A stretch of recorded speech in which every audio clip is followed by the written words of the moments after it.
વહુ વહેલા ઉઠવાનું રાખો. આવું સવારમાં 8 વાગે ઉઠશો તો બધું ઘરનું કામ ક્યારે પતશે? સારું મમ્મી, હું કોશિશ કરીશ સવારે વહેલું ઉઠવાની અને ઘરના કામ પતાવવાની. ખબર નહીં એના મા બાપે કોઈ શીખવાડી શકે નહીં. વહુ આ ફ્રીજમાં કચરો કેટલો પડ્યો છે, સાફ કરવાની ખબર નથી પડતી? હા મમ્મી, હાલ જ કરી દઉં છું. ખબર નહીં આ ક્યારે શીખશે. દિવસમાં મારે 10 વખત કેવું પડશે, મારા માથે પડશે.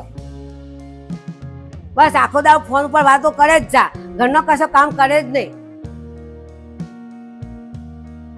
મમ્મી, જમવાનું શું બનાવું? તને ખબર નહીં પડતી? તારે જે બનાવવું એ બનાય ને. અરે ના મમ્મી, એવું કઈ નથી, પણ બધાને ભાવે એવું બનાવું ને. બસ બસ મને ખબર છે તને કેટલું આવડે ને કેટલું નહીં આવડતું. કોઈ કામ જ સરખું કરતી નહીં.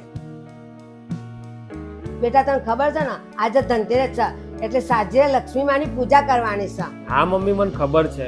લક્ષ્મી માની પૂજામાં કોઈ કચાશ ના રહી જાય. વાહ મમ્મી વાહ. આપણે કહીએ છીએ કે સ્ત્રી એ લક્ષ્મીનું રૂપ છે. આજે તમારા ઘરે જે વહુ આવી છે ને એ તમારા ઘરની લક્ષ્મી છે. તમે તમારા ઘરની લક્ષ્મીને માન સન્માન નહીં આપો ને તો ધનતેરસની પૂજનનો કોઈ જ ફાયદો નથી. જો ઘરની જ લક્ષ્મી દુઃખી રહે છે ને તો આ મંદિરની લક્ષ્મી માતા પણ તમને ક્યારેય સુખી નહીં કરે. પહેલા ઘરની લક્ષ્મીને તમે ખુશ રાખશો, એને માન સન્માન આપશો અને એને પ્રેમ આપશો ને તો તમે ધનતેરસની પૂજા નહીં કરો ને તો પણ માતા લક્ષ્મી તમને ખુશ રાખશે. બેટા તારી વાત સાચી છે. હો બેટા ઓમાય તો હા મમ્મી. બેટા મને માફ કરી દે, મેં તારા ઉપર ગુસ્સો કર્યો. અરે મમ્મી, તમે તો મારા સાસુ નથી પણ મારા મમ્મી છો. જવું એવું બેટા, ધનતેરસના દિવસે ઘરેણું આવે કે ના આવે, તું મારા ઘરનું ઘરેણું છે જે મારા આખા ઘરને સુંદર બનાવે છે. ધનતેરસના દિવસે માતા લક્ષ્મીની પૂજા તમે 100% કરો, પણ ઘરની લક્ષ્મી દુઃખી ના કરો.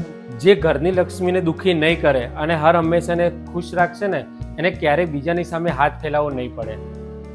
જય શ્રી કૃષ્ણ.